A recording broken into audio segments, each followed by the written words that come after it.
तपाईहरु सबैलाई स्वागत छ नेप्सी एनालाइस्ट स्टुडियो च्यानलमा। आज हेरौँ आजको अपडेटमा आज के भयो भनेर हेरौँ। आज लगभग 162.93 अङ्कले बढेर 6% को मात्रा बढोत्तरी भएको छ भने जसमा लगभग एउटा बाहेक लगभग सबैवटा 252 वटा चाहिँ बढेका छन्। 252 वटाले कमाएका छन् जसमा टप गेनरहरू छन् यिनीहरू।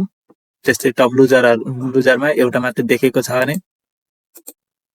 टर्नओभरमा यिनीहरू छन्। त्यस्तै टप भोल्युममा पनि यिनीहरू छन्। रिडी एनजीपीएलहरू एचपीसी टप ट्रान्जेक्सनमा यिनीहरू छन् भने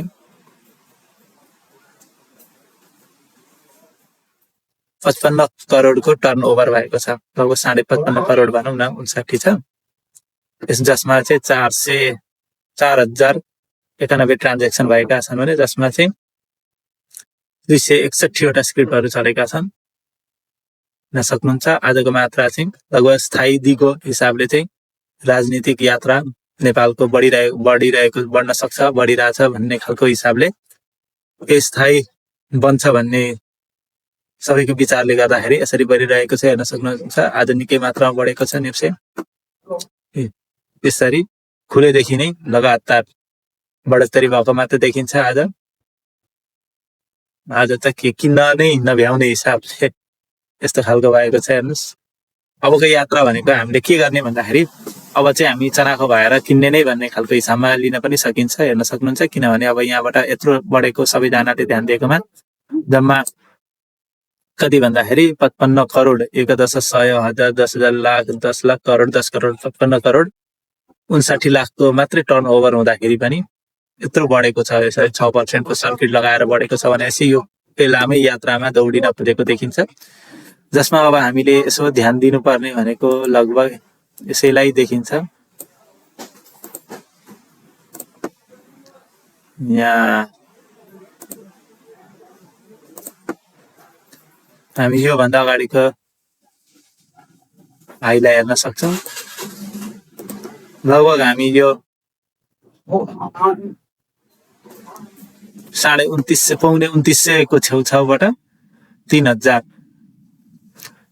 लगभग 3,000 लाई चाहिँ हामीले यो अलिकति ध्यान दियौँ भने यसपछि यसको यो तोडेपछि यहाँ हामीले यहाँ 31.5 भनौँ न यसलाई यसो ध्यान दिनुपर्ने हुन्छ। यो भन्दा अगाडिको तोड्ने सम्भावना निकै देखिएको छ। त्यसपछि हामीले भनेको यो 3100 को बजारलाई हेर्न सक्छौँ। 3100-3200 त्यहाँबाट भनेको चाहिँ अब कतिसम्म जान सक्छ भन्ने खालको आकलन हुँदैन, गतिविधि अनुसार हुन्छ। अब यत्रो ग्याप गरेर बढेको छ। अब यो यसरी बढेकोले गर्दाखेरि यो ग्याप फिल गर्न नआउने सम्भावना धेरै हुन्छ भने आउने सम्भावना कम हुन्छ। त्यही पनि हामीले चनाखो भएर यसरी ध्यान दियौँ भने हामीले कमाउने खालको यात्रा सुरु भइसकेको छ।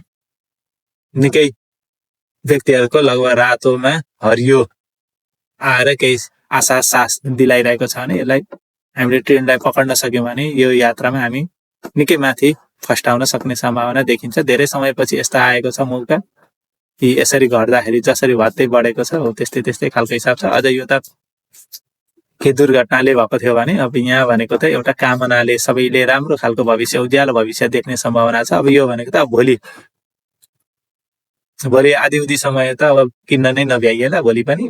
त्यसपछि चाहिँ अलिकति बेच्ने मान्छे पनि निस्केलान् कि भोलिको सुरुवातीबाट यस्तै आजको जस्तैतिर गयो भने त अझै 2-3 दिन भनौँ न भोलि पर्सिसम्म त माथि नै पुग्न नि सक्छ। हेर्न सक्नुहुन्छ नेप्सेमा छ भने अब स्टकहरू पनि सबै बढी नै रहेका छन्। आफ्नो स्टकहरू कुन एक्टिभ खालको स्टक छ कि छैन त्यो पनि हेर्नुपर्ने हुन्छ। प्राय लो क्यापहरू धेरै चल्न सक्ने सम्भावना धेरैको विश्लेषणमा छ भने हामीले पनि यसो विचार गर्दा त्यस्तै देख्छौँ। तपाईँहरूलाई कस्तो लाग्यो प्रतिक्रिया दिन सक्नुहुनेछ। तपाईँहरूसँग कुन किन्नुभयो अथवा कुन किन्ने सोचमा हुनुहुन्छ त्यो पनि यसो कमेन्ट गर्न सक्नुहुन्छ। धन्यवाद। Subscribe to my channel.